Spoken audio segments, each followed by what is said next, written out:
On today's episode of the Mark Titus Show, Reed Shepherd and Dalton Connect, I love you. I just want you to know I love you. Thank you so much for Saturday. What a game. Kentucky at Tennessee. Dalton Connect finishes with 40 points in a losing effort.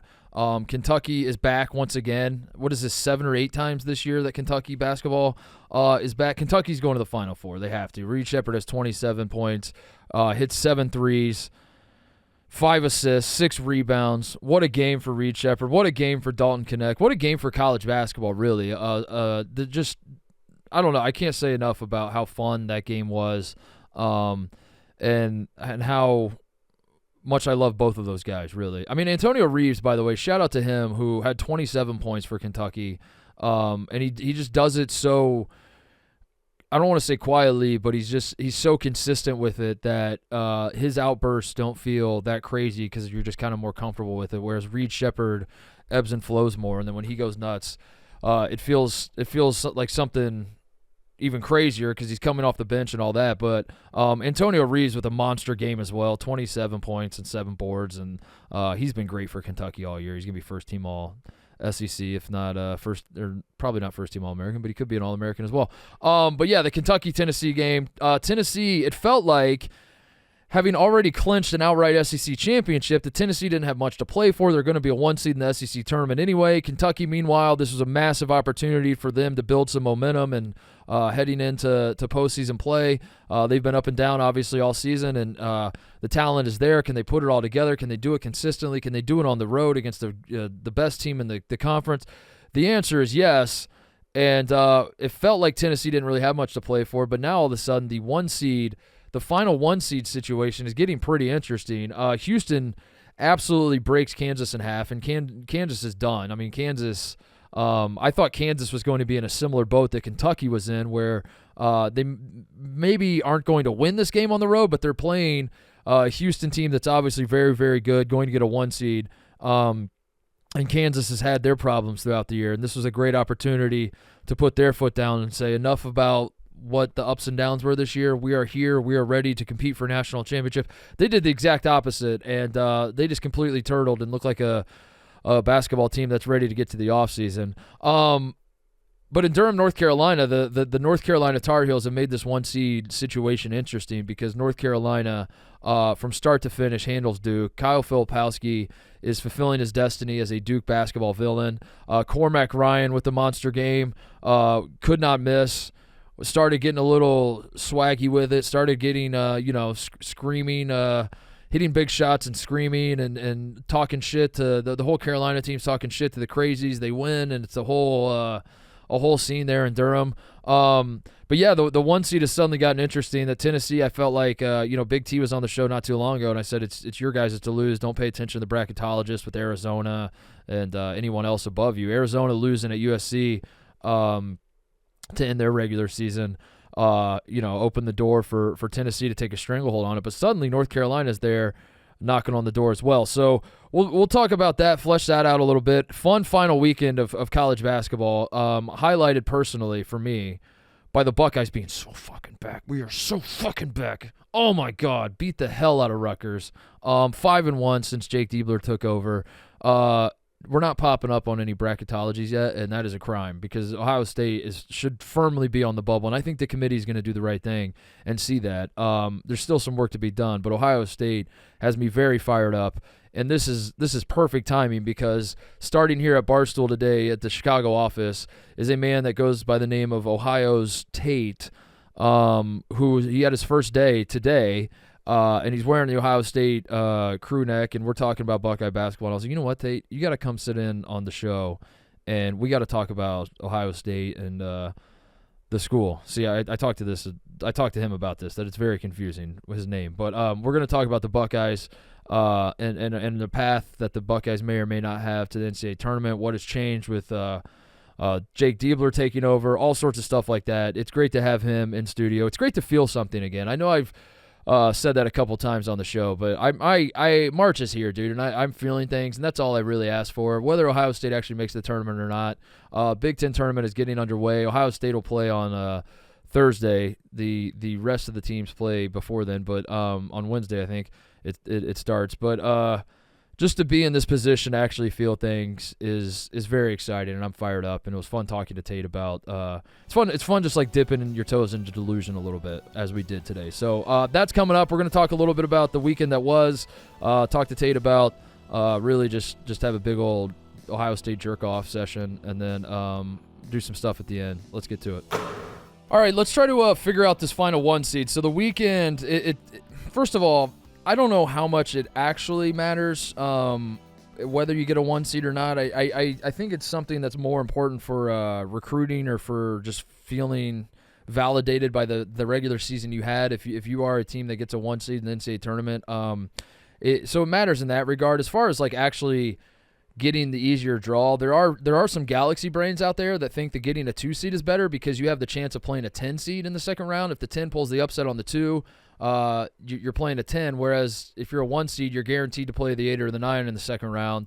If you beat the 16, obviously, which is no longer a given in college basketball. And the 8 and the 9 are of similar caliber, and so if you beat the 16, you're going to get a semi-decent game, whereas some of these 10 seeds are teams that are on the bubble. They're trending the wrong way. It's hard to have an 8 or a 9 seed be trending the wrong way. It's not – I don't know. It's usually like the 10 seeds are the teams that a team like – and I don't mean to call them out, but it's just the reality. Like a Michigan State that's like really limping their way to the finish line and losing at Indiana. Like those are the teams that aren't playing as well. Maybe you get in the second round versus although Michigan State might be a bad example because everybody sees Michigan State in a bracket and they shit their pants. But you know what I'm saying. I don't know how important a 1 seed actually is for the competitive balance. Whereas there was a time where like if you were a 1 seed, that was a massive difference between the second round and the way it all fleshes out. You don't want to have to play the 3 seed I think the parity of college basketball is such that like I don't really think it matters quite as much where you're at on the seed line, but it is a big deal, like I said, to validate the season that you just had. And it's not going to be the main point on your recruiting pitch for your program, but it's something that you can throw on top of the pile and say, yeah, we were a 1 seed that 1 year, or this is the 4th time in the last X number of years that we've been a 1 seed. So having said all that, we have a current situation where Houston, UConn, and Purdue are locks. They all 3 of those teams could lose their first game in the conference tournament, and they will be 1 seed still. Nothing is going to change that. They could lose by 100, and I think all 3 of them would still be 1 seeds. So that leaves the 4th 1 seed open. And the 3, there are really only 3 candidates, and by that I mean there are only 2 candidates. One is Arizona, one is Tennessee, and one is North Carolina. I think Arizona losing at USC puts them out of the discussion now. If Tennessee loses, their first game, which I think is against the winner of, hold on, let me pull it up. I had it right here. I think it's LSU and Mississippi. Yep, LSU, Mississippi State. Tennessee will play the winner of that game on Friday. If Tennessee loses to LSU in the first game and it's an ugly game and they suck, and North Carolina is playing the winner of Virginia Tech, Florida State, they lose. Meanwhile, Arizona is cruising to a Pac-12 championship, Pac-12 tournament championship, and they're beating Washington State and beating.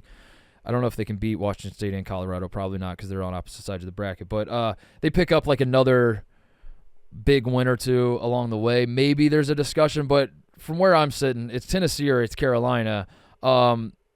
Arizona has had losing to USC, I think, puts them out of the running. And what's interesting, I had never, when Big T was on the show, we were doing the Dalton Connect Tennessee thing, and I told him, you guys have a 1 seed as long as you don't blow it to a team in the tournament or the SEC tournament that you have no business losing to. Losing to Kentucky at home does not take Tennessee out of the running, but I guess I hadn't forecasted North Carolina when I was talking to him about that. I was only seeing the Arizona part of it. Carolina had lost to Georgia Tech earlier in the year. I felt like that was not a loss that puts them out of the running, but it was a big enough weight that it overshadowed that North Carolina had beaten Tennessee head to head. But the way Carolina just completely dominated that Duke game, and it was the same the first time around. That between the 2 40-minute games, 80 minutes of basketball between North Carolina and Duke. I think the stat that I saw was Duke led for 16 total seconds in these games. Carolina is head and shoulders better than Duke, and they've demonstrated it the 2 times that they've played. They felt like they've been in total control the entire game. Now, they only won by 5, and people are hearing me say that. Maybe they're your Duke fans, and you're saying, they won by 5, dude. It was kind of a close game. It wasn't. North Carolina was in total control of that entire game. And the reason I know this is because that's how Duke has played basketball all season long. Duke is, I've said this a million times, the audience is growing, though, because it's March, and we have a lot of new people that are here, so I'm going to repeat it. This Duke team is very, very, very, very talented. They are very good. Jared McCain is blossoming into a star. Kyle Fililpowski, who we'll get to in a second, the other shit going on with him, but his individual talent on a basketball court is undeniable. Jeremy Roach is a great, really, really good, sometimes can be great guard, and on down the line. Just I don't need to read Duke's roster to you. They have a lot of talent. They're all very good at basketball, and it would not shock me if 3, 4, 5, 6, pick a number of these guys are on NBA rosters in 10 years. They are very, very good. The problem with Duke all season, from my perspective, is that Duke is not a set the tone, set the terms type basketball team. Duke is a react to what the other team wants to do type basketball team. And what I mean by that is that when I watch both North Carolina Duke games, I came to this conclusion. When I've watched Duke really all throughout the season, with a handful of exceptions, their opponent is the team that comes out and says, this is how we would like to play this game. We want to play it up and down. We want to play a rock fight. We want we want to slow the pace down. We want to shoot a lot of threes. We want to play back to the basket. But whatever style of basketball exists, whatever Duke's opponent however they want to play, whatever their plan A is, Duke is way, way, way too okay with, like, all right, sure, yeah, fuck it. We'll let you decide the terms, and then we'll just adjust to that and try to play with you. And that's what I felt like what happened in this North Carolina game. North Carolina, Cormac Ryan could not be stopped. Now, when Duke and Carolina play generally, pretty much every year, no matter who's on the roster or who's coaching, they turn into up and down affairs. They turn into demonstrations of individual talent, which is great, and what makes that rivalry beyond the competitive balance and the fact that they always do the last 100 games and it's always pretty even, and the points scored are always pretty even. Beyond that and the closeness of the schools, what makes this rivalry the best in the sport is that it is just aesthetically the most pleasing rivalry. It's just like every time you watch Carolina Duke, you're going to get 2 teams getting up and down and guys making great individual plays. But that's this Carolina that's what this Carolina basketball team is catered to do, and that's what, like, I felt like watching the game. Carolina was playing it from start to finish on their terms, and Duke was reacting, which is something I've noticed from Duke all season. And that was my big takeaway in terms of, like, the actual basketball. Is like Duke looks good at certain times, and you catch them. They were sort of putting it together before the Wake Forest game that everyone talked about, the court storming and all that, and I wanted to talk about. I was like, well, far more interesting to me is that Duke had won like 5 or 6 in a row, and then they lost to Wake Forest, and they beat the hell out of Virginia at home after the Wake Forest game, and gritty win on the road at NC State. NC State was fighting for their tournament lives at the time, and Kevin Keats is fighting for his job, and they were keeping it close there for a second. And Duke can play good basketball, and they can look very, very good. That is my concern with Duke, and that is especially my concern coming off of Duke's NCAA tournament last year, where they played a Tennessee team that did exactly that and said, we're going to set the terms.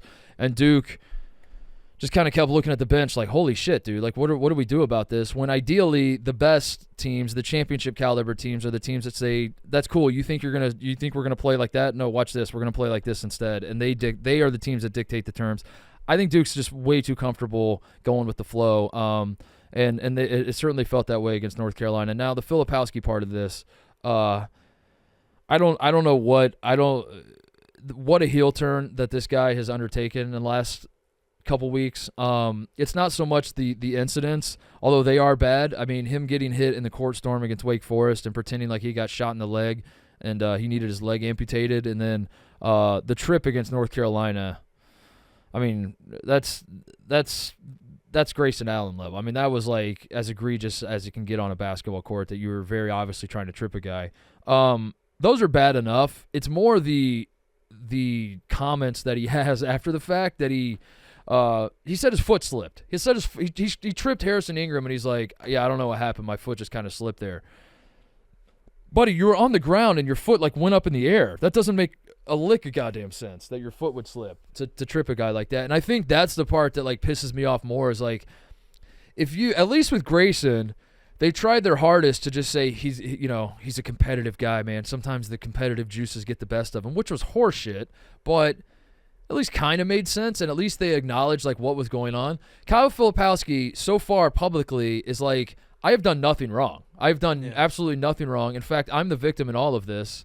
I get stampeded. I got Mufasa at Wake Forest, and then this other game, I'm just trying to get up off the court, and my foot slipped, and then my shoe fell off, and then I re-injured my knee and my ankle that I had hurt at Wake Forest, and I don't know why he's doing this, how he's doing this. The only thing I can think is that Duke is actually coaching their guys to be this way. That was my next question. Was this? I feel like we talked about this on Mostly Sports a little bit this morning, that this wasn't like a classically hateable Duke team. Maybe it's a Shire thing, but so is this a Duke? Are they teaching guys how to become hateable as they stay longer at Duke, or is this something that was in Fililpowski the entire way? Like, how does it always? It's always a Duke guy, and it's usually a Duke white guy. Right. It's like the biggest, the most hateable, punchable face in college basketball. How is it always that? I don't know. I think Fililpowski learned it because I last year I never really had a problem with him. I thought he was a fine basketball player. In fact, I argued the opposite. I was like, if you're hating on Kyle Fililpowski, it's actually you that's wrong because you're just doing it because he's a white player at Duke, which is not like if you want to be a hater of Duke basketball, you have to have credibility and you have to wait for them to do hateable behavior and then you hate on them. And I felt like anybody that was like, man, this Fililpowski kid, thank God Duke still has another white guy I can hate. Last year I was like, I don't know, man. Like I think that's unfair and it says more about you than it does Duke. But boy, he flipped that on its head real quick. And the whole scene with the Cameron Crazy, it's been a brutal week for Duke, but also a brutal couple weeks, I should say, for Duke. But also, it's great for those of us that are like, I don't know how I'm going to hate Duke after Coach K retires.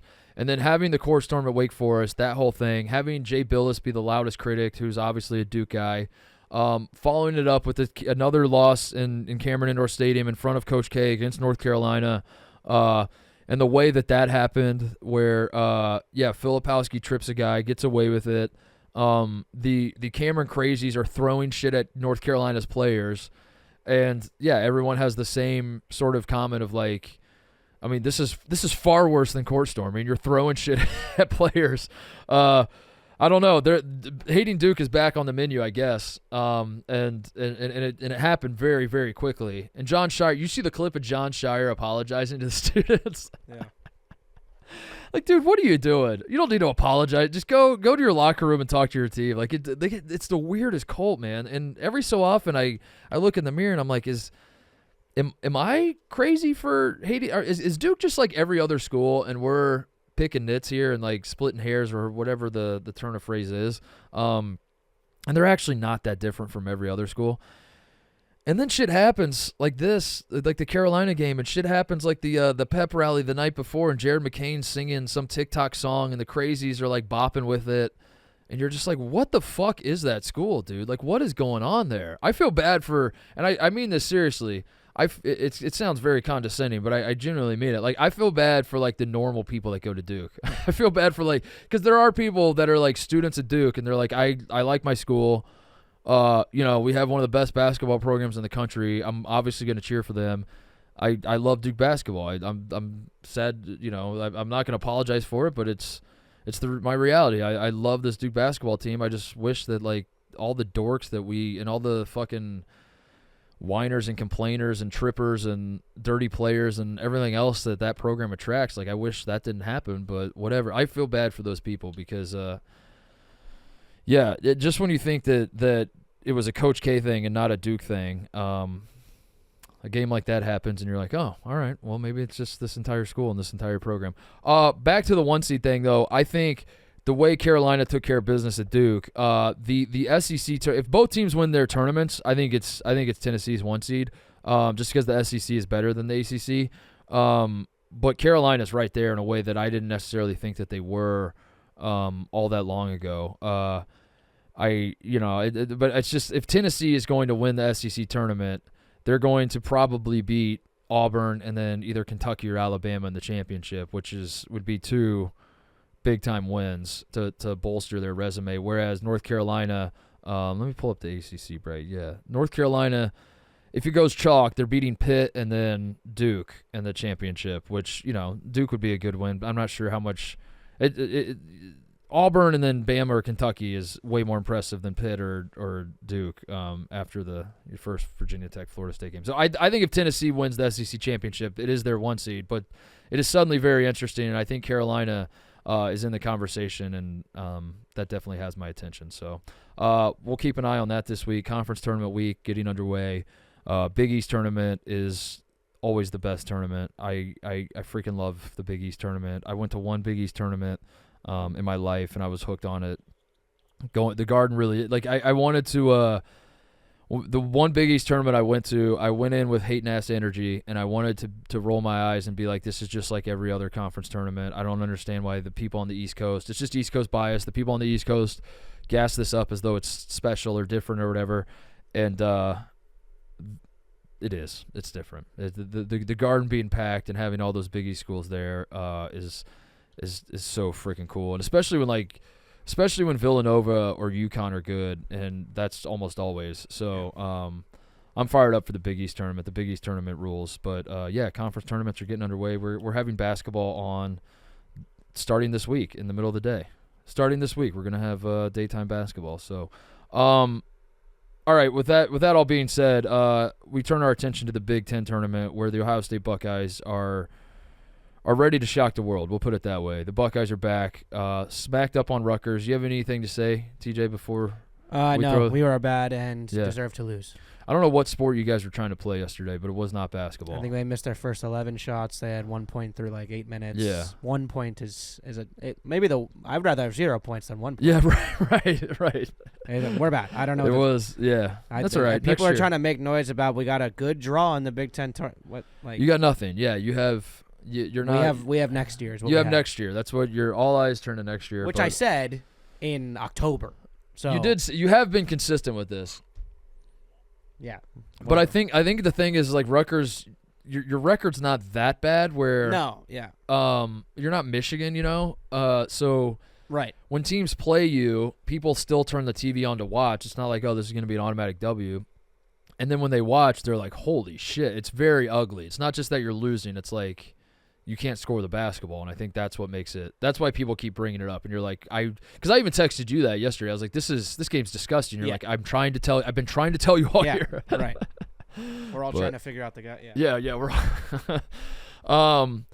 Anyway, enough of that. Let's talk to Tate about the Buckeyes. I don't think we were too bad. I think in terms of Homer, but I'm biased. I'm a Buckeye, so I think when Tate's laying it on thick, I think it's not as shocking to me as when Big T was. But I don't think Tate was quite as homerish as Big T. But we got close. Just fair warning, we got close. I mean, this was a Buckeye suckfest, the likes of which you might see again. Actually, you might see it if we can win a couple games in this Big Ten tournament. I can't promise you that I'm not going to do it again. So I was #done with these Buckeyes, and I am so back in on them. And I'm fired up about it. And anyway, Tate's here. He's an Ohio State grad as well. And I figured, what the hell? Let's have him on the show and talk about it a little bit. So without further ado, here is Ohio's Tate talking about Ohio State. Quick break to talk about our friends at DraftKings. The thrill and excitement of March Mania is here, and DraftKings Sportsbook, one of America's top-rated sportsbook apps, is giving new customers a shot to turn $5 into $150 instantly in bonus bets with any college basketball bet. That's right. To celebrate college basketball's most frenzied time of year, DraftKings is giving new customers a shot to rack up some bonus bets, and DraftKings is now live in North Carolina. Hey, I heard that is a state that might be interested in some college basketball. DraftKings is live in North Carolina. Download the DraftKings Sportsbook app and use code Titus. New customers can bet $5 to get $150 instantly in bonus bets only at DraftKings Sportsbook with code Titus. The crown is yours. All right, newest employee of Barstool Chicago is with me, Ohio's Tate, which I got to be honest, let's just start right there. That's a mouthful when you say it out loud. I think Ohio's Tate, it's not a mouthful, it's just confusing. Because I have you're wearing an Ohio State crew neck. We're here to talk Buckeyes because the Buckeyes are fucking back and we're getting them into the tournament. But yeah, I found it confusing when I'm trying to explain to people who you are, and I'm like, yeah, we got this guy Ohio State, and they're like Ohio State or Ohio State, and I think in print it works. When you're saying it out loud, it's confusing. Have you thought about this? Well, yeah, I changed my Instagram the other day when I went full time from my name to Barstool Tate. Okay. And people are chirping at me, why don't you make it Ohio's Tate? I said, well, that's taken by the 4 million follower account of Ohio State. Yeah. So why did you change it to Ohio State? Yeah, taken. But no, blessing to be named Tate. I think I've done a couple things well to get this job, but I also think being named Tate. The name Tate doesn't hurt. I need a second chair for my basketball show, and would you look at that? A Tate has fallen right into my laps. That is that is something. I won't lie. I'm fired up, dude. I'm happy to have you. I just it is a little weird because I badly wanted other Tate to come. It didn't work out for him, and I'll be damned. The universe provides a Tate, I guess, for me. Knows ball too. I did a little research on that, and then found out that you need a Tate. I just need a Tate. That's really what it is. I just always need a Tate, and here you are. How's your first day going, by the way? A lot. I was first one here, and that wasn't a shot at anyone. Literally, you keep saying it wasn't a shot at anyone. I just find that interesting. Well, I don't know why people are chirping at me on the internet, saying like you're gonna make all your coworkers hate you if you keep taking shots, and I'm like, I thought this was locker room culture. Yeah, you can bust balls a little bit. Right. So I think I get that vibe from you that you can take a joke. Absolutely. I think Big Cat was correct in his assessment on the yak, though. Be careful with some people, like if they don't know you. But yeah, once you get to know everybody, that's pretty. You'll be all right. But yeah, being the new guy, like I don't want to say I made that mistake, but like when you're the new guy here, there is a little bit of like, who the fuck do you think you are? Right. And you got to kind of feel that out. But you've been in the Barstool universe for a while, so you're not really that new. You're just new in the flesh. We all get to see you now. Face to a name now. I was a cartoon for 6 years. So yeah, that's right. Yeah, but right. I did the car wash today. I blogged. I went mostly sports. Right. Yeah. My personal favorite show on the Barstool Network. Hell yeah. And then I did the yak, and then now I'm on the Mark Titus show. Now we're here to talk about the Buckeyes because I'll let you answer this. How much of the belief that Ohio State still has a path to make the NCAA tournament as an at-large, how much of it is like, fuck it, let's just lean into it and like have some fun, and it's delusional, but who cares? It's March. This is the time of year to be delusional. And how much of it is like, wait a second, this is rational thinking. Like I genuinely think that rationally, never mind the jokes, like I actually do think that there's a chance if we win a couple in the Big Ten tournament, we're in. Yeah, I think, when the coaching change happened and then we beat Purdue right away and it's like, hey, we're still alive. I think that was kind of like Ohio State fans joking a little bit. Hey, we can still do this. Yeah. After 5 out of 6 wins, good wins, quad 1 wins, we're playing harder, we're playing better. Some other teams are losing on the bubble. I'm telling you, if I forget the Ohio State, forget the graduate, whatever, if I was a bracket maker, Ohio State would be in my tournament because we're playing well. The coaching change, the momentum has to matter.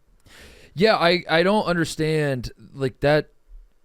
Yeah, that feel like we're very obviously a different team, and I don't mean to say that the games early in the season don't matter, but like that would if you got like a player back at the end of the year and the team looked way different, that would matter. That would be factored in. I just want it factored in. I don't want it to be the only end all be all. I'm definitely leaning into like the Jake Diebler Buckeyes are 5-1, and you can't leave a 1-loss team out of the NCAA tournament. I'm leaning into that. I'm gonna which obviously is a joke, but we are a completely different team, and we're playing like it. And if you watch like a 10-minute stretch of Ohio State basketball, you're like, yeah, this is an NCAA tournament team. Now you can't undo what has already happened, but I think beyond just like the Diebler part of it, of like, since Jake Diebler has stepped in, first of all, he's won more Big Ten games than Chris Holtmann did this year, which is crazy. It's sickening. We're 9-11, and Holt won 4, and Jake Diebler's won 5. Beyond like it just feels different, and there's an excitement. We're finally having fun watching basketball again. The metrics back it up. We're 54th in the net, which isn't great, but it's like right there in the bubble. Like it's no matter what metric you want to look at, Ohio State should be in bubble conversation. The reason we're not is because we fired our coach. We lost 1 million games in a row. And I think all the bracketologists, all the people that track this stuff, took the Buckeyes, threw them in the garbage, said we don't have to worry about them anymore. And they were right to do so. But there's still some time left on the clock. There was still some ball left to be played. We're playing phenomenally. And I think as I'm looking at the bracket, Iowa's on the bubble. Mm-hmm. If we beat Iowa, Iowa's out. We jump them, they're out. Iowa's out. Yeah. Iowa's got to be out. That's a loser leaves town match, as they say. I like that. If we beat Iowa, Iowa's gone. We now have Illinois, who is a better basketball team than us, but Illinois is the good and bad. The bad part is like that's a tough game. The good part, that's a tough game. It's a tough game. Yeah. That's a big win. If we beat Illinois, I have to believe beating Illinois, on top of beating Purdue, on top of winning at Michigan State, on top of beating Nebraska in this stretch. And it's not like the Buckeyes had won 8 games on the year and we were like 8-21 and all of a sudden now we're hot and I'm trying to squint to make it look good. We should be on the bubble. Like whatever metric you're looking at, we should be on the bubble. And if we beat Iowa and Illinois, I have to think that that's enough. And if it's not, then fuck it. We'll just win the whole thing. That's my attitude. I know we always joke like Ohio against the world, like we feel that way. That's what it feels like right now. I don't understand how you're reading all these, bracketology bubble teams. Why is Ohio State not being mentioned? Yeah. We have more momentum than anyone in the country. If we win these next 2, we'll have been 7-1 under Diebler. We'll have better of these bubble teams being talked about. We'll have better top end wins than any of them. Never mind the bubble teams, maybe of anybody. If we have win on a neutral against Bama, win Purdue versus Purdue, win at Michigan State, Illinois on a neutral, they're out to get us. Yeah, but I like that. I mean, at the end of the day, we're Ohio State, so should we be in with 2 wins? If I was making the bracket, yes. But if they're not going to let us in, let's just bust the door down and show up. Let's just win the whole fucking thing.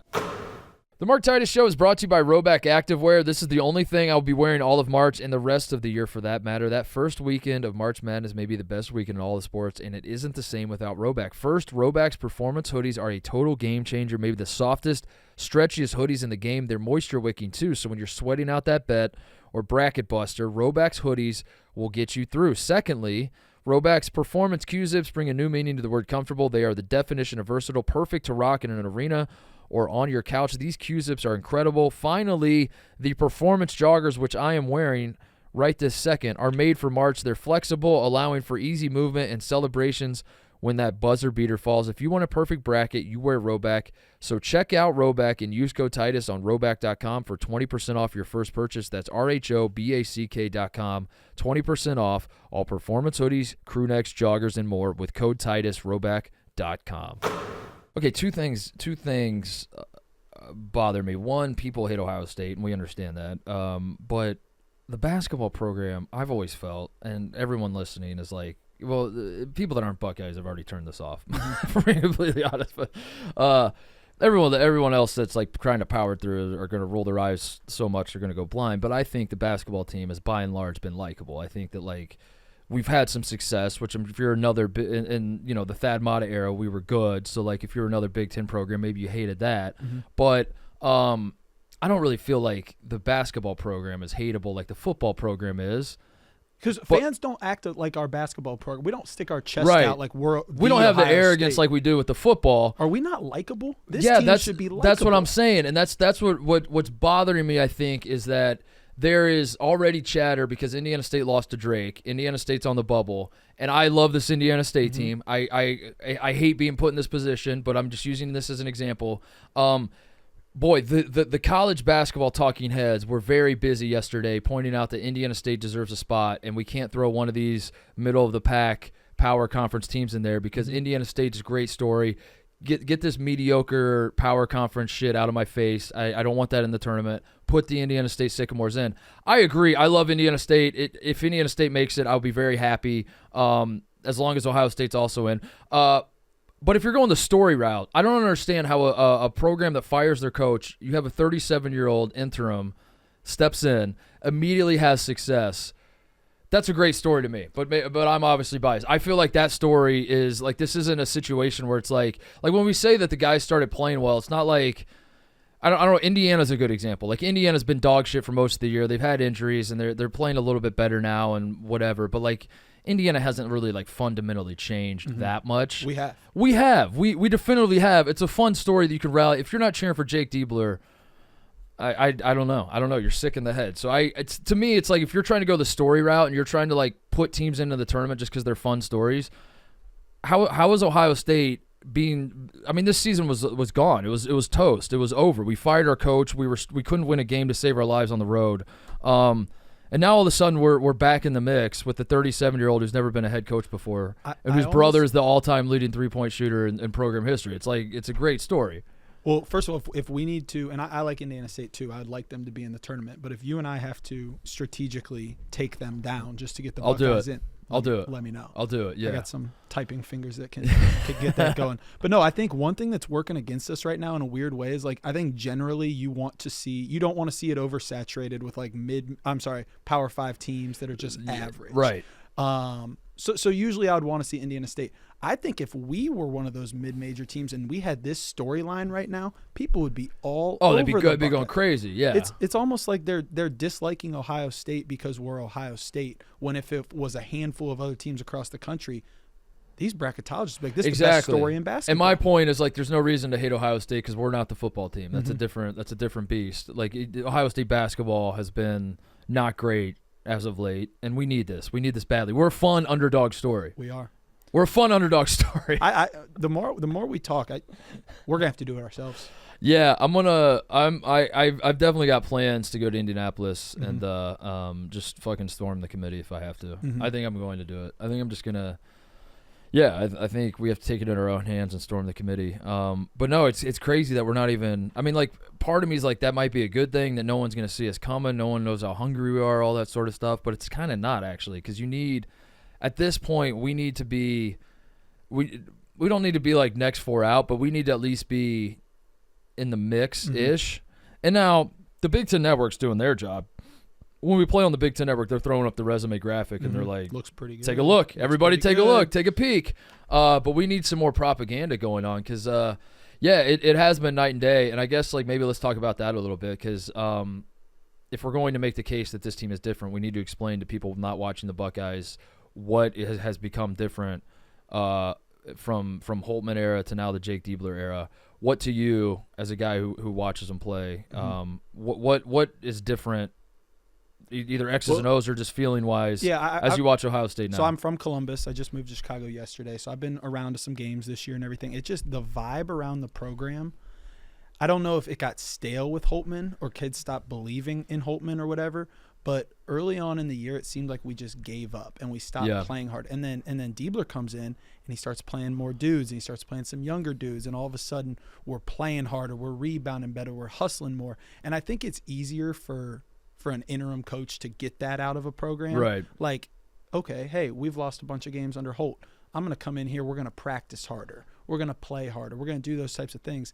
But right now, holy shit, is it working? It's crazy. And yeah, like, Jake's had the luxury of stepping into a situation where the bar's on the ground, and it's just like we have no expectation. The season's dead, and with that, that luxury you get is like, fuck it, I'm gonna go a little bit deeper on the bench. We're gonna push tempo a little bit because if we try to push tempo with Purdue and Purdue runs us off the floor, who cares? Right. Who cares if we lose by 30? Like, whatever, it doesn't matter. The season's a wash anyway. So when you do that and you start pushing tempo a little bit, you start taking chances, you start getting more physical with Zach Edey, and guys are in foul trouble, and you're like, whatever, it doesn't matter because we're just gonna throw shit against the wall and see what sticks.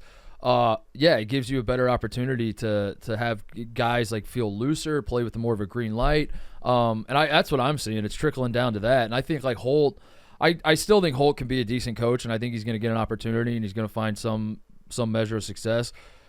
To me, when I look back on it, I think it's Oral Roberts. Like, you shouldn't have actually fired him or moved on after Oral Roberts, but now that we have the luxury of hindsight, I guess. That would have been a good time. I feel like that probably would. I think both parties. I think Holt coming off the Oral Roberts loss would have. If you would have told him how the next couple of years are going to go, I think he would have been like, Yeah, I should probably just leave now, right? That was a big black eye, and it just felt like it brought the program down over the last couple of years and everything. So. I felt like Holt never got over like having his asshole pucker up in tight moments towards the end of games after Oral Roberts, and I think like the players can sense that. I feel like his rotations got weird. It just kind of trickled down. I truly don't think he ever got over that, and Jake Diebler's just.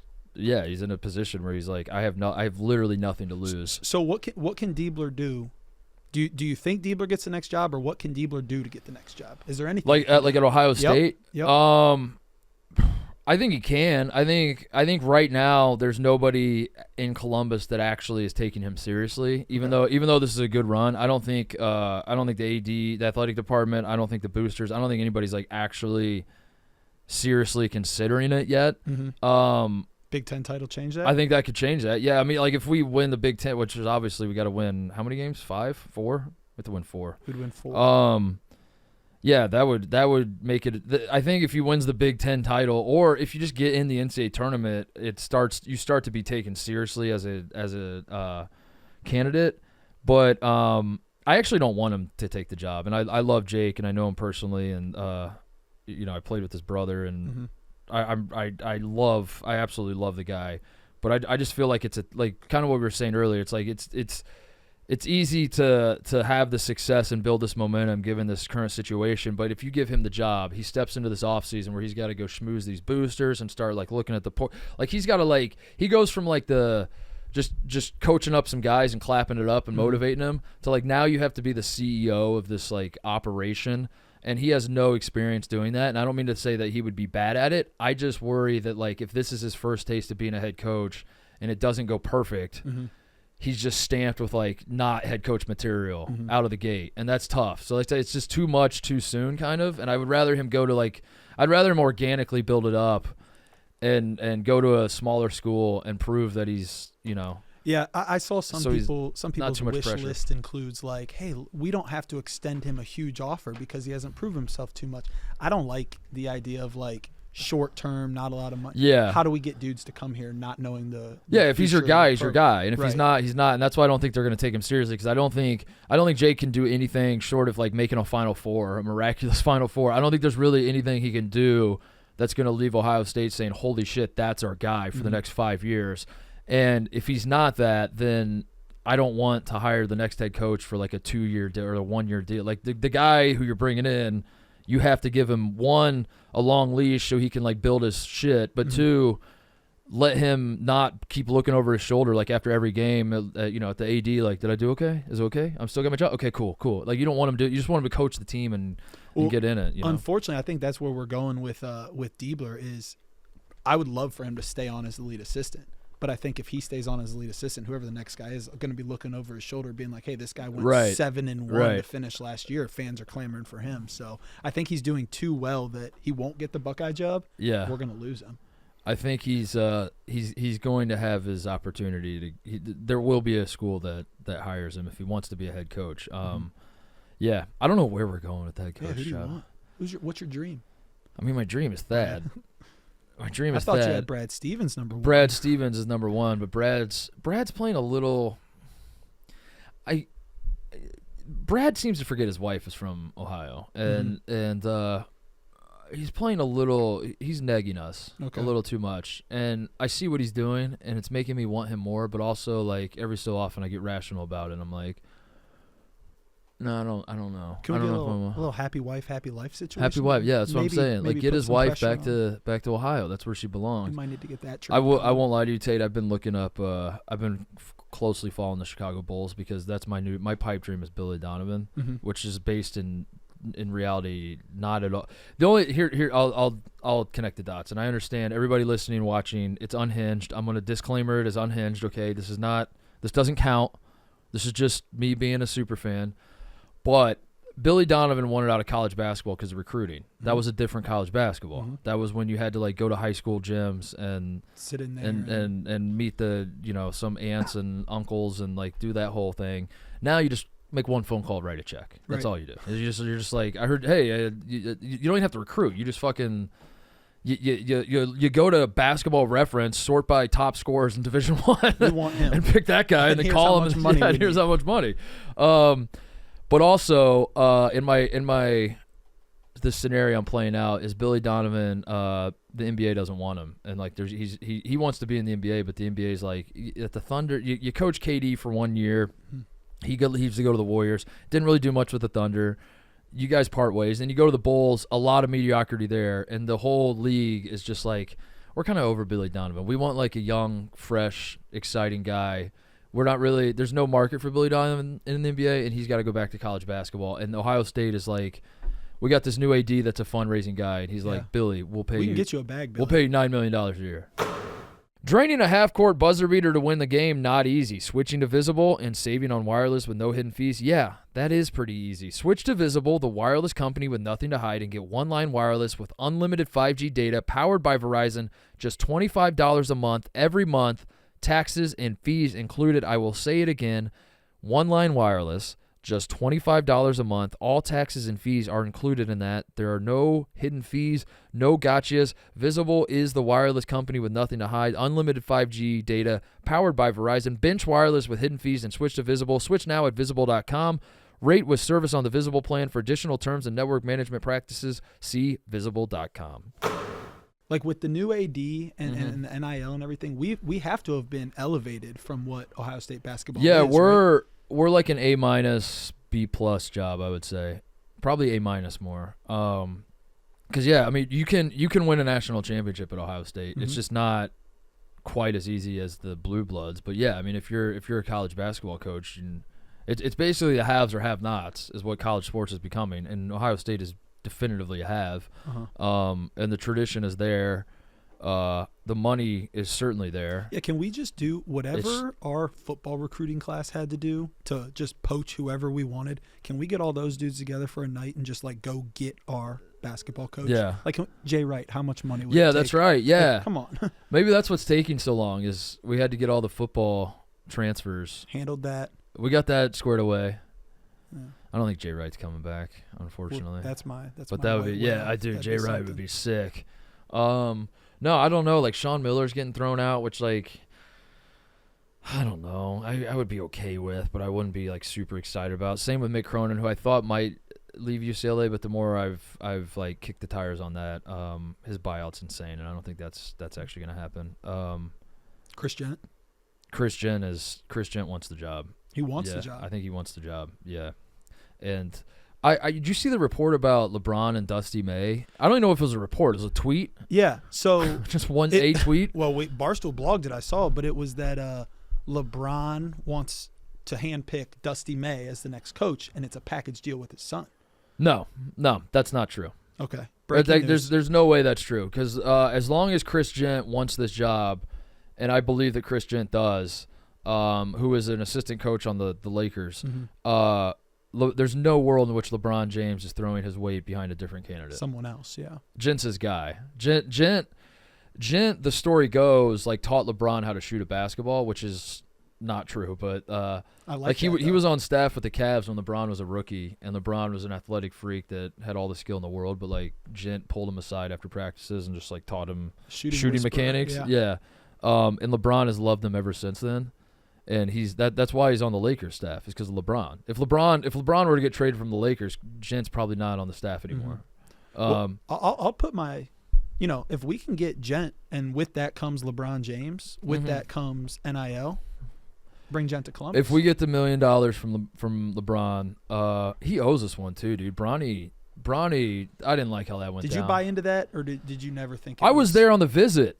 They brought you in? When Bronny, yeah, dude, I spoke to the team, and when Bronny came on a visit for the Notre Dame football game, when we were hosting Notre Dame, Bronny comes on his visit. It's like not the campus, but like the basketball facility was like locked down because everybody knew LeBron and Savannah and Bronny were coming to Ohio State. The basketball pro, I asked if I could come to practice because I was going back for the Notre Dame game, and it had nothing to do with Bronny being there. I was just like, I was back home. I was living in LA, so I was like flying back. I had already planned to like come back for the game, And I was like, can I come to practice? And I was told, like, we can put you on a list, but it's a small, like, you're not bringing anybody, are you? I was like, I wouldn't dream of it. No, absolutely not. And they're like, all right, well, because it's a very small. And there were like 5 other people other than the James family and people on staff at Ohio State that were in the shot. Mm-hmm. And I thought we had it, which, like, Bronny has turned out to be not, obviously, it's not like we're losing sleep over, losing Bronny.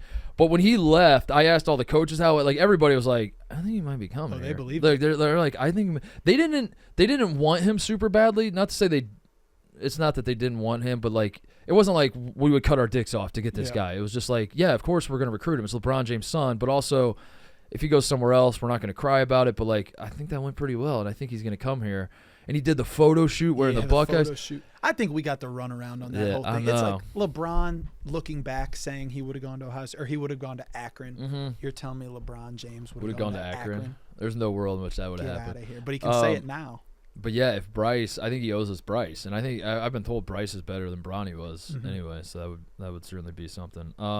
How much basketball you watch? I know you're busy coaching. I know you're busy. So I'm just coming off a high school season. So if this was the Mark Titus high school women's basketball show, I would be very knowledgeable. But it's not. So I watch ball on Saturdays. I know what teams are fun. I mean, I'm hoping for Kentucky and Tennessee to find a way to. Yeah, well, that's why I was gonna ask you. Not that you're like a casual, but you're busier. You're like a guy who can't watch every second of every game. What has, like, broken through to you this year in college basketball? Like, what are you like? Yeah, I like this team. I like this player. I haven't seen a lot of them, but, like, the one flashes I saw of them were crazy or whatever. I'm not, breaking any news here. UConn's a wagon. Yeah. First of all. Yeah. So, and I think that you're crazy if you don't roll with UConn as like, hey, that's my bracket winner or whatever. I like that Purdue has guards this year. Yeah. I think that Edie, you have the 7-footer in the middle and everything. I like their guards. I'm cheering for good basketball, or not good basketball. I'm sorry, fun basketball. Fun basketball. Like I just think that this year, and I know we talked a little bit about, like, hey, Caitlin Clark's the star of the women's game and everything. I think for the first time in a while, like, I'm sitting here watching this Dalton Knecht guy from Tennessee, and it's like, that dude's sick. That dude's a star. Yeah. Like, let's rally around him. So. No, I think I'm the casual fan that, like, as March ramps up, my prep ramps up. Yeah. So, and it'll change now that you're here full time. I imagine you'll. I was working 4 part-time jobs. I just hooking up my cable tonight. I'm watching some ball. Yeah, so, hell yeah. Yeah, I don't think. Like, obviously, men's college basketball is nobody close to Caitlin Clark. In terms of both skill level and, national phenomenon or whatever. But this idea that men don't have stars, it's purely a marketing thing, and it's not a talent thing. Like, it's not. I will concede that the class as a whole is not, like, the draft class is not awesome. And I sort of get what people are saying when they're like, there's no Zion or Anthony Davis or shit like that. But yeah, I mean, every time you turn on the TV, there's a guy. It seems like there are, to me at least. I mean, Dalton Knecht having 40 and Reed Shepherd having what do you have, like 27, something like that. That was insane. That was and they've been doing that all year. And Kentucky's so much fun. Tennessee's so much. You mentioned UConn and Purdue. Houston's defense is incredible. Now Houston doesn't have the stuff like Jamal Shedd will probably be an All-American, but they don't have, a guy that can go for 40 like Dalton Knecht. But damn, they're fun to watch. I don't know. I reject that idea, and I think it's more of a marketing thing. And I think like North Carolina with R.J. Davis, who wasn't, Cormac Ryan had the monster game against Duke, but like R.J. Davis, have you seen R.J. Davis at all? Of course. Oh my God, dude. Yeah. When he gets hot, he's incredible. I think it's just more of a marketing problem, which is, a fair thing to say. Like, why aren't college guys marketable? And you can kind of like peel back that onion and solve those problems. But this idea, like, I don't know, like the NBA people try to paint a picture that like college basketball stinks because there's no good players, and it's like, I mean, you're not watching the same games I'm watching. I was gonna say, is Dalton Knecht not the most marketable? Like, let's just be honest. Dude's a white dude, and he's lighting people up right now. Yeah. I think it could be pretty easy to market that dude. Yeah, so. I think Dalton Knecht's a little stupid though. If I'm being honest, like I think the problem with the basketball though. I think Dalton Knecht might be. I think he might. Yeah, he's just like, I think Dalton Connect has one thought going on in his brain at all times, and it's like buckets. That's just all. I don't hate that. I don't hate that. I think it's tough that probably aside from him, the most known player in the college game is just boring as shit. Yeah, Edey's boring. Yeah. That might be what it is. It's like you the guy who's carrying the torch is like individual talent is boring as shit. Well, and then I think too, like a guy like Hunter Dickinson, who's been around the block a few times and is transferred. Like that was a big offseason story. Is he's an All-American transferring to Kansas, and the Stars had a line for that to be a thing, and like Kansas just banged up at all times. Yeah, Kansas is not it. So maybe there's that too. But yeah, man, I'm excited to have you here in Chicago. This will be great. Best of luck. Yeah. Is anybody scared of you here? Have you sensed like people are treating you or are walking on eggshells around you? Yeah, I got when I got announced full time, I got a lot of shout out to Titus. First of all, he was ahead of the curve. You congratulated me before I got the full time offer. You DM me and you're like, "Hey, dude, this is pretty funny." Like, I don't know you, but like, and I was like, "Thanks." But as soon as I got announced full time, I got like a whirlwind of like, "Hey, man, you're so good at writing. This is great." Yeah. And it almost seemed like they were trying to get on my good side before I. Yeah. So it is what it is. I'm excited to be here. I think you, Brandon, some of the people on the Yak has been helped me feel better about the idea that you're allowed to bust balls at this place. Yeah, you are. Like anytime I name drop someone, it's like, oh, he's going at him. Yeah. No, I'm not. Yeah. So.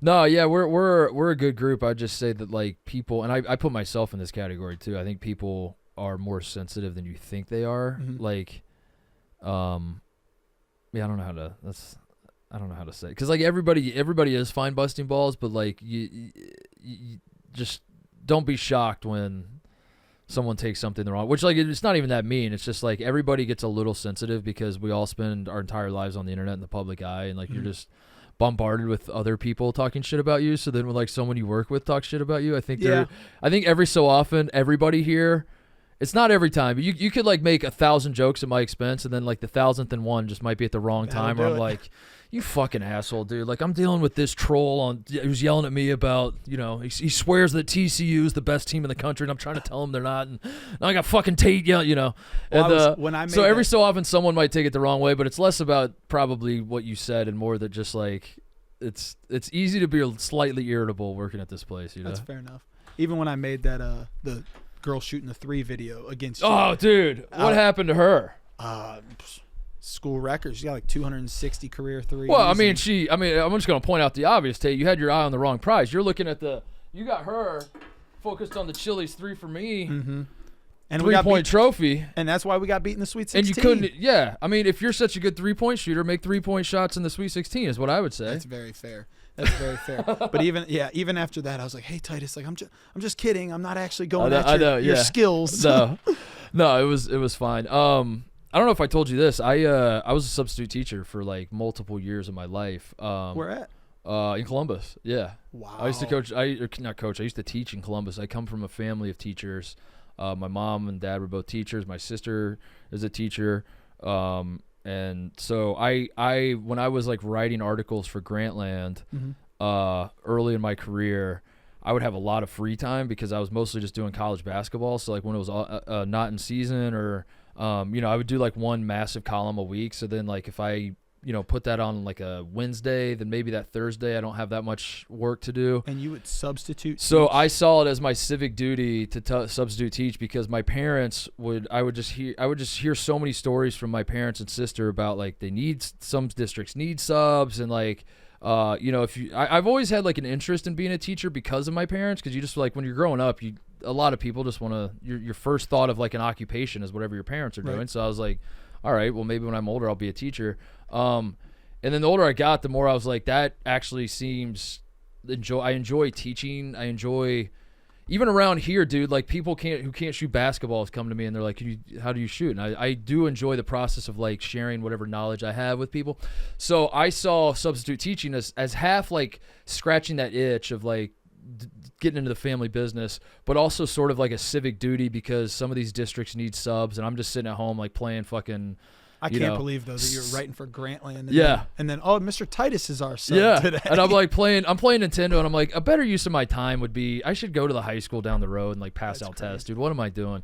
So yeah, I was a substitute teacher for I think I did it for like 3 years, and I would teach anything. I would do. There was 1 week I did kindergarten and high school back to back, and the whiplash I got there was crazy. Ooh. And I say all that just to say, since I like reading your stories of teaching and all that stuff, I was never really a teacher, but I don't know. It was fun to like put myself. I've always, since I've known of your existence, I've always like thought like Tate and I would get along because I don't know. I have the teaching background, but not really. Like that. But I also, instead of going into teaching, I realized it pays dog shit money and it sucks, and I should podcast instead. I'm down with and that. You finally got around to that. Yeah. Well, Dave Portnoy, education major as well. Did you know that? I did not know that. I thought he was nursing. I believe he switched to education at Michigan, and he was like, yeah, fuck that. Oh, really? So, yeah, the big three. Look at us, dude. Quick break to talk about our friends at Sport Clips. Your hair may grow fast, but after going to Sport Clips haircuts, you'll wish it grew even faster. That's because Sport Clips has the best seats in hair, and that may or may not be because they happen to be right in front of the TVs playing sports all day, every day. We know that watching sports while getting a haircut sure beats watching your reflection get a haircut, which is why at Sport Clips, every day is clippers and curveballs, high tops and Hail Marys, and even waves and wickets if you're into that kind of thing. At Sport Clips, you can check in on the pros in men's hair and totally check out with pure, uninterrupted relaxation. So yeah, come watch an endless stream of sports on TV while getting an awesome haircut. This time of year, it gets extremely busy, whether you are trying to watch sports or just live your life. If you're anything like me, you do want to keep your hair looking good, but you also got to figure out a way to get in a schedule, and a lot of times you're doing the haircuts at the wrong times, and it just becomes a whole thing. Knock out both. If you want to watch sport, you're scared you're going to miss some afternoon basketball by going to get a haircut. Don't worry. Go to Sport Clips. They will have the game on the television. I can promise you that. Sport Clips, it's a game changer. I'm sure you get asked it all the time, but like, what's like your number one teaching story? What's your, or like, when you look back on it, and you're like, that's the story I think I'll tell the rest of my life. Well, first of all, COVID was the wildest thing of all time. Yeah. Just teaching kids, and we had to sit 6 feet apart from each other in masks, and I had to wear a mask and everything. Yeah. No, I would say the number one story would be my second year. And we had a student that had cancer. And it was super sad he wasn't in school. Yeah. And so it was a K-12 building. It was my first school. Superintendent comes on the thing. He's like, I need everyone to the gym right now. And I'm like telling the kids, I'm like, guys, like don't no horseplay, whatever. This is probably going to be sad news.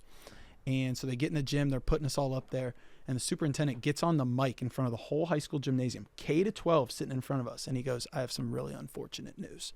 And I'm like getting teary-eyed, and he goes, we had a student with a severe diarrhea disease, and our school is shutting down for the next month.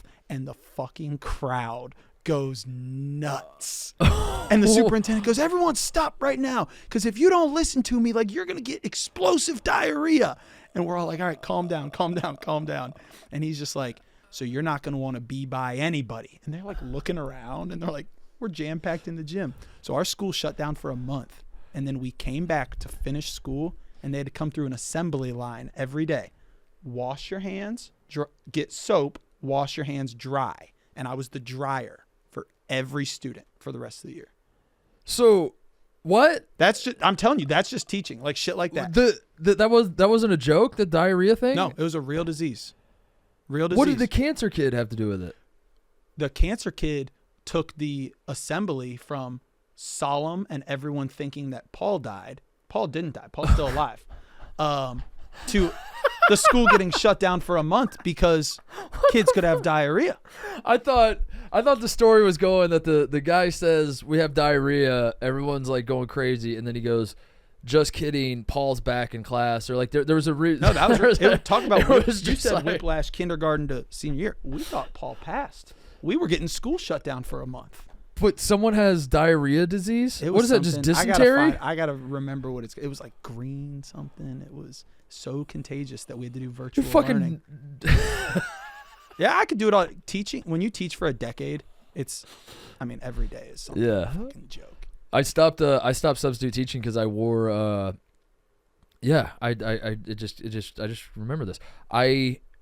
The reason I quit cold turkey. I was substituting on a Friday, and a lot of the districts were doing like casual Friday where you could just wear jeans and a t-shirt or whatever. Mm-hmm. And I was substitute teaching at one of the Hilliard high schools, and I wore jeans and a Big League Chew t-shirt.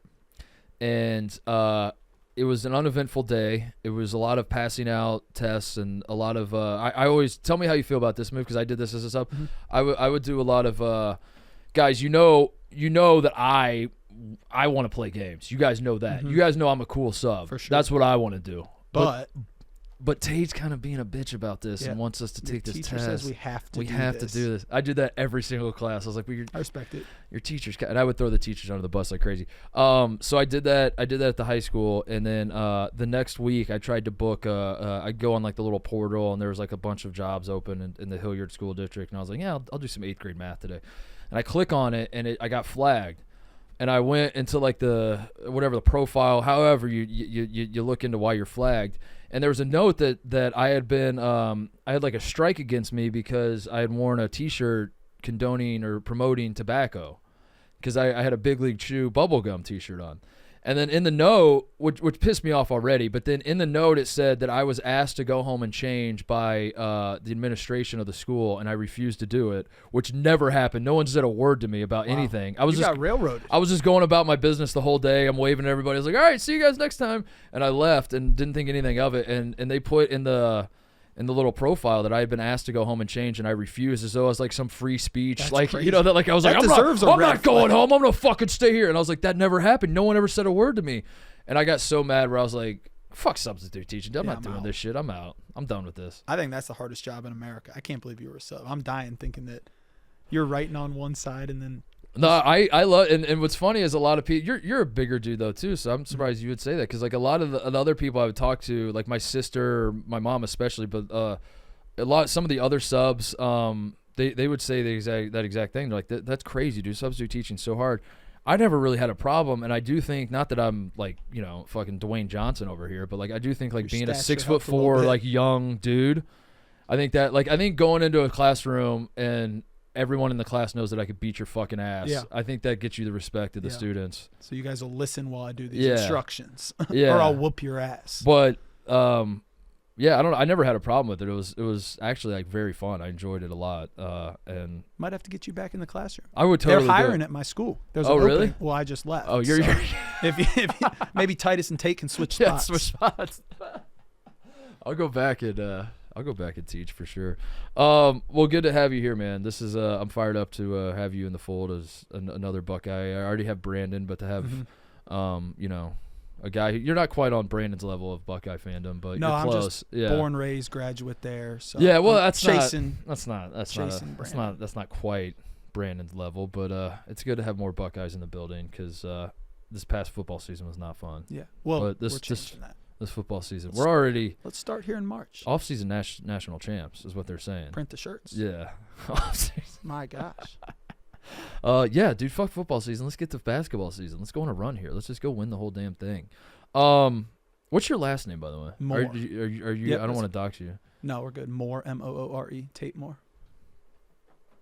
So we could go Mark and Moore, maybe. Could do a little of that. I mean, Titus and Tate is taken. It was literally, can't be done. It's just do Titus and even more Tate. Titus and even more Tate. Titus and more, Tate. You give me a couple. You give me a couple minutes to think about this. I'm gonna come up with some ideas. So. No, they were. Well, I tweeted that because the comment section on the Yak the other day was saying like, "Hey, if Brandon can't do this, like Tate." And there were some good names coming out. Some good graphics too. So I'll run those by you. It is very bizarre, and yeah, I'm gonna think about it a lot tonight. That I know I probably have only met 2 people in my life named Tate.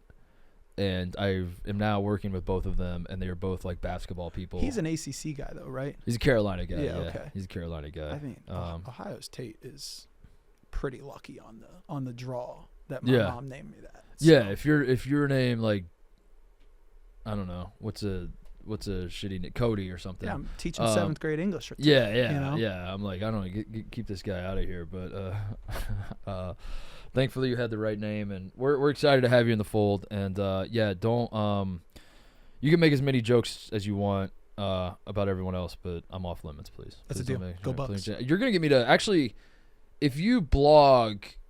Can I get you on the blog? Yeah, I know. I the way you can write. I know people forget that little old Tate went and got Mark Titus's autograph at Barnes and Noble. Did you really? Yes, I do. Back in the day, me and my brother showed up. Great book. Don't put me in, coach. Yeah. And I came in and he said, to Tate from Mark. It's probably at my parents' house right now. Dude, I might get back on the blog. You might inspire me. I haven't written anything in a long time, but I need that clipped. Reading your shit is inspiring. You make me want to write again. It's just I hate writing. That's really it. It's just like writing is brutal to me. But I don't know. I might have to dust it off. We could do like a tag team blog, the two of us, like the Bash Brothers and Mighty Ducks or something. I like that. We find a common enemy and then we just like run the pick and roll on the blog with them. We already got a couple. Indiana State. Yeah. Sorry, Indiana State. We have to you enjoy the NIT. You have to step aside for I think Buckeyes. that's obvious. And then not an enemy, but it would be nice to kind of woo Brad Stevens' wife back to. Oh, dude. Like we could just start workshopping for the better, like the NIL fund, but like the blog fund type thing. Yeah, you know what? We don't even recruit Brad. We just recruit the wife. That's all we do. We're just Tracy. Life. We're just writing blog after blog to Tracy and trying to remind her of how great. I think she's from the Cleveland area, so you have insight on that. Hey, Brad, wouldn't it be? Maybe. All right, Tate. Thanks for doing this, man. Best of luck in the Chicago era of your life. Go Bucks.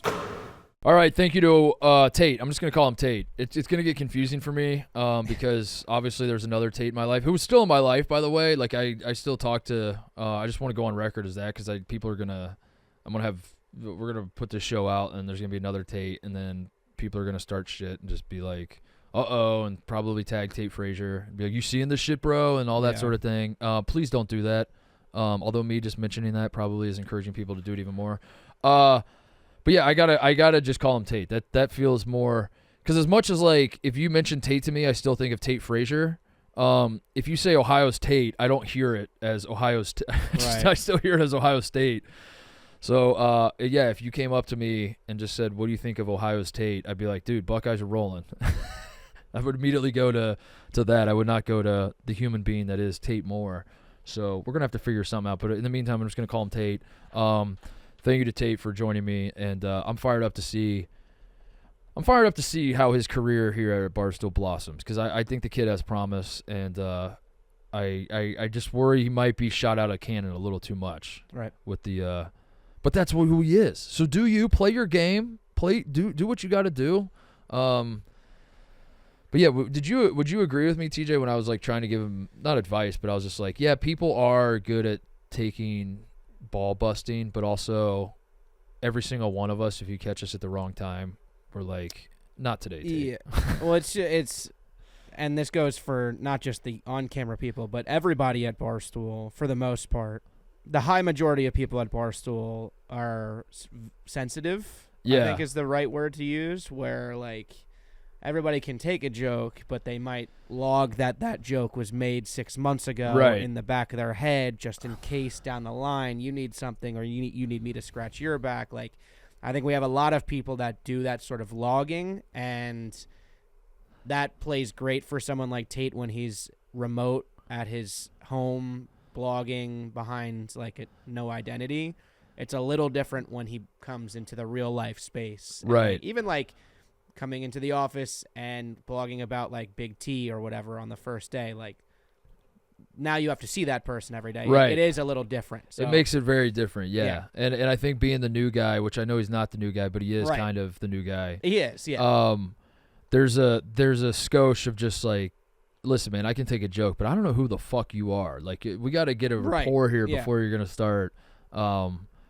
But no, he's very funny and very good, and he's got like I can't say I don't know him super well. I've talked to him a little bit at the free throw stream and now that's all. But I got a good read on him beyond just Ohio. You know, it's not just like because you're a Buckeye dude. Like he genuinely feels like a good dude who just wants to bust balls. So I think he'll be all right. But he came out swinging, dude. He came out like he's not gonna pull punches. He's not gonna stop making fun of people, which I respect because that's Barstool, baby. That's what we do. We don't start shit with other media companies. We fight with each other. That's what we do here. But yeah, I'll drop it. But I'll say like I think that was some of my issues that I had is like when I was the new guy. I mean when Marty was here for the combine, we talked a little bit, and I think our beef is squashed and we're fine and whatever. But my issue with Marty was like I don't know you, dude, and like he would talk about me, which like is his right to do, but if my name would get brought up, he would have thoughts, and I just remember like trying to feel it all out, where I was like, I don't really know you, and you don't really know me, and yet we're lobbing grenades at each other, which is kind of the job, but also like I don't like this at all. And anyway, I just bring up that because I was like, that's just a dynamic where if you don't actually know somebody and you're kind of poking at them, I think they take it a little differently. And I'm speaking from experience because when Marty would say shit about me, I was like, dude, I don't know you. You can't say that. Now, Marty came to the combine. We talked it out and everything's fine, and I don't care quite as much. Anyway, Tate will be fine. Rooting for him, and we'll probably have him on the show more often now, obviously. Before we get out of here, shout-outs brought to you by Visible. Ever wish you could call a foul on your wireless carrier for their hidden fees? Then it's time to switch to Visible. Switch to Visible, the wireless company with nothing to hide, and get one-line wireless with unlimited 5G data powered by Verizon, just $25 a month every month, taxes and fees included. One-line wireless, just $25 a month, taxes and fees included. Visible is the wireless company with nothing to hide, no hidden fees, no gotchas, unlimited 5G data powered by Verizon. Switch now at Visible.com. Rate with service on the Visible plan for additional terms and network management practices. See Visible.com. First shout out, Indiana State. We mentioned it with Tate a little bit that I am going to be put in a tough position where I'm cheering against the Sycamores on Selection Sunday, and I hope the Buckeyes take their spot and knock them to the NIT. If that does happen, and this is not any consolation if you're a Sycamore fan and you're going to tell me you take that comment, you shove it up your ass, buddy, and that's well within your rights, and I don't blame you, but I will be heartbroken. I want Indiana State in this tournament. I need Indiana State in this tournament. It's not just Robbie Avila. It's the whole team. They're so fun to watch. Josh Schertz did a hell of a job with them this year, and they had their opportunity to win it, so there is that part of it too. I think there is a little bit of a it's hard because it's not how it works for everybody. It's easy to just say just win your games and you'll be in, and I get that, but also at the same time, like I do feel like you're kind of what's the pandering? You're kind of treating with kid gloves a little bit when you're like, we got to put Indiana State in because we feel so bad for them and all this. They kind of did have an opportunity to just go fucking win the game against Drake and punch their ticket, and they didn't. And I don't think that means that they shouldn't be in. They've won 28 games this year. They're a very, very good basketball team. I just I really, really hope they're in. It's just the talk about them. Like I don't know. It's fascinating to me because now I'm on the other side of it, and now cheering for the little guy just for the sake of cheering for the little guy feels a little weird to me. Now, if you want to make the argument that you actually think that they're one of the best teams, I don't disagree. I mean, the metrics do love them. Your Ken Palms, your Nets, your whatever else. They are a fun team. It's not just Avila, it's Conwell, it's the point guard Swope, dude. That guy is bouncing electric as hell. They're very fun to watch. And the comeback was great. Like Drake kind of was imposing their will on them, and Indiana State made a game of it, and it was really fun there at the end. But I hope Indiana State makes it in. It's if it really is down to Indiana State and Ohio State, I obviously hope the Buckeyes make it, but the Buckeyes have so much work to do. We don't need to entertain that hypothetical right now. So anyway, I felt for Indiana State, and watching them all be so heartbroken and torn up about it is it sucks. And it sucks, and it sucks that also I'm not wishing that this happens. I'm sorry, Sycamores fans. It's just the reality of what college basketball is. What really sucks is if they don't make the tournament, they should theoretically just run it back next year. But the reality of modern college basketball is Josh Schertz is probably taking a bigger job, and Swope or Avila or whoever else might transfer, and there's no guarantee that they're just going to run it back and have the same squad and be 1 year better and in a better position to make a run at the tournament. So that really, I hope both things. I hope they make the NCAA tournament, and I hope they can run it back next year, and they're in a position to have next year be the second best year in program history. But I felt like they peaked too soon, TJ. I mean, we talked about it a little bit when Avila was popping onto the scene there, and everyone's like, this guy in March is going to be so awesome. I was like, you're kind of jinxing it, man. You're kind of jinxing it, and now they find themselves on the bubble. But shout out to if this was the last we saw of Indiana State playing meaningful basketball, it was a fun ride. And I was recruited by Indiana State when I was coming out of high school, and when I got the phone call, I just basically told them no. Like, 'cause I was like, listen, man, I didn't think that I was better than Indiana State. It wasn't like, dude, I'm way too good to play at Indiana State. It was like, your program is so bad, and I've been to Terre Haute a million times in my life. Like, I don't think I want to spend 4 years doing that. I was just basically like, I don't love basketball to the extent that I need to love basketball to go to Terre Haute, Indiana, and lace them up for the Sycamores. Who let me look this up here. They had won.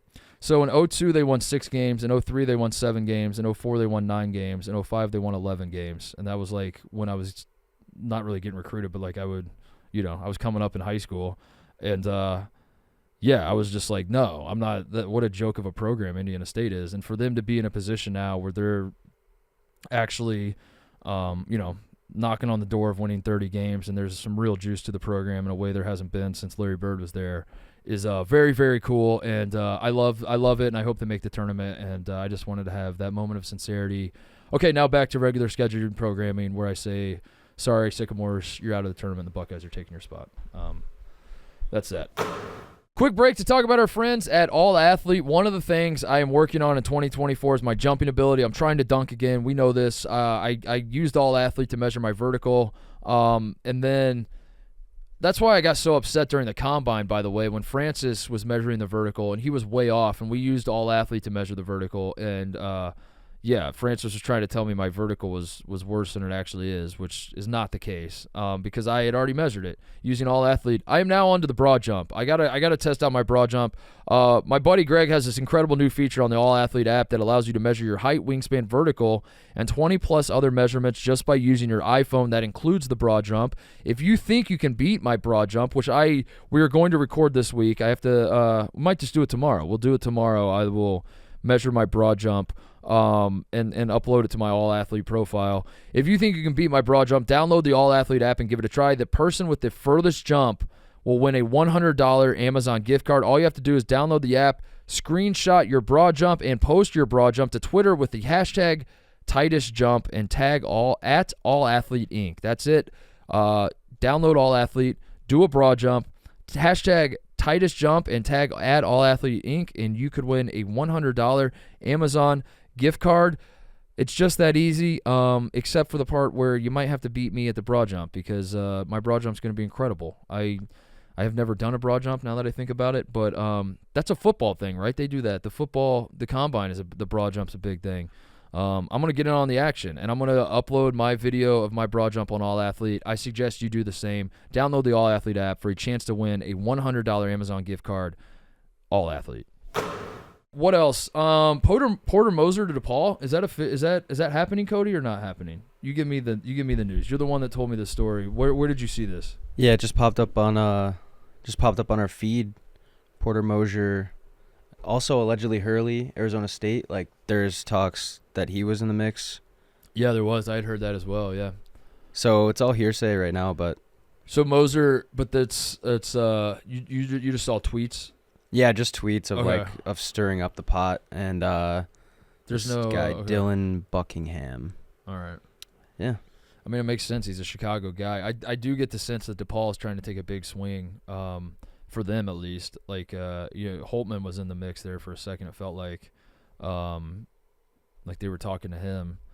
I'd heard Bobby Hurley as well. That Bobby Hurley and Arizona State are not a partnership that's going to last much longer, one way or the other.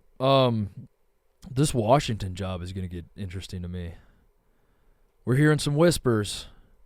I'm hearing some whispers of some guys that are not on people's radar, and that certainly has my attention. But I'm not in the Scoops game. But I am. Here's what I've noticed about not being in the Scoops game is that's the best way to get scoops, is just to say you're not in the Scoops game, and then people think that they can trust you.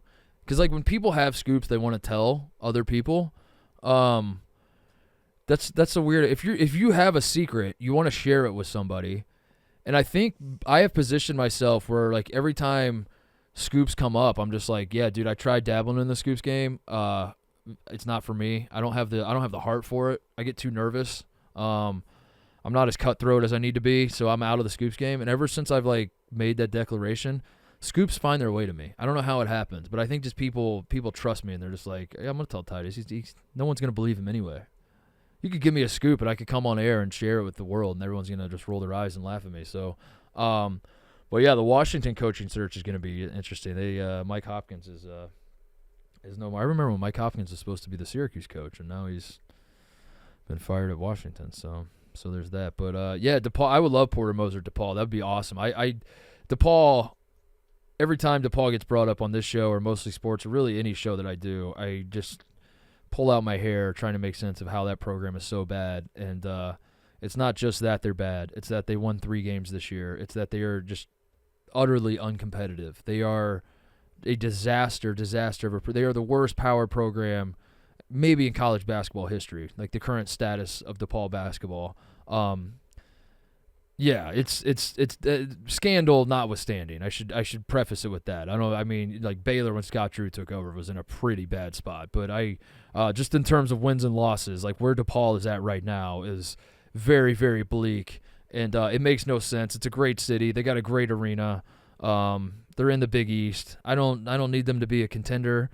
I just need them to be relevant. I just want the days of like a team is coming to play DePaul at Wintrust Arena, and the DePaul fan, like if UConn is coming to play DePaul, the DePaul fans should be very excited about the possibility of pulling off an upset of a top 5 team, and instead it's like, oh, we're going to lose by 50, and that's the attitude. I just want to get DePaul to a point where like people are kind of excited at the idea of maybe potentially pulling off an upset, and right now it's like anytime a good team comes in, they just bend over and take it. What else? LSU South Carolina fight was awesome in women's basketball. Did we get a proper resolution for that? Because on air somehow they completely botched who got suspended and for how long. Yeah, I don't think they seem to say that it was just the people that were directly involved in the fight, but that didn't really provide clarity to me either because it felt like because their initial on-air announcement was that every ejected player is out for the entire first round of the NCAA tournament, meaning South Carolina would have 6 players and LSU would have 5, which is the defending national champion and the undefeated number 1 team in the country would just enter the NCAA tournament with no bench. Yeah, but I don't think that's the case. But I also don't know what the case is. So, yeah, that's confusing. Man, I don't know. Anything else before we go? Shout out to Houston basketball beating the shit out of Kansas. That's as emphatic as it gets. Houston's top dog in the Big 12 now, and good on them. That's how you announce your rival to a new league. I believe it's the 4-year anniversary today of the NBA shutting down for COVID. So shout out to making it back because that was a rough time to be a sports basketball fan. There's going to be a time in my life where my mind starts to go a little bit, and I'm like telling my grandkids about that time, and I'm just like, so Rudy Gobert started COVID and almost killed Tom Hanks. Yeah. That's what I remember is Rudy Gobert started COVID and almost killed Fred Hoiberg and Tom Hanks. I'm sorry. Fred Hoiberg coughing on the bench of the Big Ten tournament. Yeah. Was it crazy? There was that, and then the day it was the Big Ten tournament was taking the court. Yeah, and the Big East tournament. The Big East tournament, the shot of the St. John's mascot in the crowd, in the crowd alone. Yeah. We were all watching that in the New York Gambling Cave, literally watching the sports world fall apart in real time. Yeah, very surreal thing to be a part of. For everybody. Obviously. Yeah, it's one of those things where it's like nobody needs you or I to say that, but also saying it does kind of make you pause and just go, yeah, dude. Fuck. Yeah, 4 years isn't a significant amount of time. It's crazy. Yeah, it is crazy. Yeah, that sucked. Oh, by the way, what's our schedule with this show? That's a good point. Starting, I guess Sunday, we'll do one after the bracket reveal. Yeah, Jake Marsh is gonna come on like we did last year. Jake and I are gonna fill out our brackets. That's gonna be the whole show. Jake and I just fill out our brackets. Yeah. That's gonna be. We'll record that on Sunday and put it out Monday. Or are we doing it live? Either one. Basically, we're gonna through all of the tournament. We'll have live reaction shows the night of, after the end, or maybe during the last game if it's a super blowout or something. But at the end of each night, there'll be a live reaction show that'll be that day's podcast. So Thursday night, Friday night, Saturday night, Sunday night of each weekend. Excluding I don't want to do the first 4 games because it's a marathon and there's no point in sprinting out of the gate. But excluding the first 4 in Dayton, if you see NCAA tournament basketball being played on your television that night, we will be going live on Rumble and YouTube. Yes. And for the podcast listeners, we will have the pod in the feed immediately. Yes. And my goal is, which if you've been following me for my entire career, this might be the hardest you'll ever laugh at anything I'll say. My goal is to make the shows 30 minutes or so, like just to make them small little things. So night 1 is going to be 2.5 hours probably. But yeah, that's the goal. It's just like I'll have Jake or Tate or whoever else I can find, or if something relevant happens with, say, like Tennessee, maybe Big T comes back, or Mississippi State might be in the tournament. Maybe we get Brandon, whatever. You know how it'll work. But we'll do live shows every night. We'll put those out this Sunday.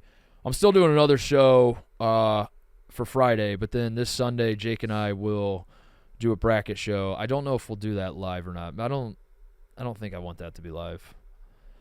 I gotta get Moses in the fold too. He's got to fill out his bracket. My dog, he's 13 now, dude. He's getting up there. He's the most ball known as dog in the history of balls and dogs. So yeah, I couldn't do a bracket with him last year because I was in New York and he was in LA. But we're gonna get him. I'm gonna bring him into the studio. We'll do that as well. So yeah, we'll do live shows every night, and that includes, by the way, the Final Four that Jake Marsh and I have cooked up some plans. So maybe, I don't know if I'm allowed to say this, but I'm gonna say it anyway. I think we might do shows on the court that night from the Final Four, which would be fucking sick. Yeah, just set up shop on the court. If the tech holds up. Yeah, if we can get everything to work. So yeah, that's that. Before little teaser for the bracket on Sunday. I'm honing in on my strategy, and I think having not seen the bracket yet, I have a strategy I'm working on. Last year, I tried to be a sniper. I tried to snipe the national champion. I went Galaxy Brain, and I picked the one team that no one else saw coming, which is the #1 overall seed in the tournament. The Alabama Crimson Tide went out on a huge limb there. They lost in the Sweet 16, and I was devastated. My bracket was done. Here's the new strategy I think I'm going to go with, and we don't know until the bracket comes out, obviously, but this is what I'm feeling. I think I'm going with the pandering route. I'm going with the redemption story route, and I think my plan is to pick 4 teams who are programs that are maybe not downtrodden, but are programs that have bad reputations in March. That I will pick 4 teams to get over the hump this year, and I think my strategy is that if I could just hit on one of those 4, I will ignore the other 3 teams that blew it. And I will just focus on the one team that I picked. Like if I pick Creighton to go to the Final Four for the first time ever, and they actually do, I am going to just stick my hands out and step into the spotlight and puff my chest and say, Creighton fans, you're welcome. I think that might be the strategy. I just got to hit on one of the 4 now. That makes it so much easier. So I'm gonna go for that route. But you never know. You get the bracket in front of you and you're holding it in your hand. Everyone has a plan until you see a 5-12 that you can't resist, and you're just like, fuck, dude, I got to do it. So we shall see. But I think that might be my strategy. I will revisit it on Sunday. In the meantime, thank you to Tate for coming in, doing the show, doing a little Buckeye back and forth there. Thank you to everybody watching and listening. I appreciate it so much. It's a big month for us, obviously, March Madness, and we appreciate all the audience that is coming around for for this time of year. Subscribe if you can. If not, that's okay too. We're going to be doing shows all month, and we appreciate having you nonetheless. We will see you guys on Friday.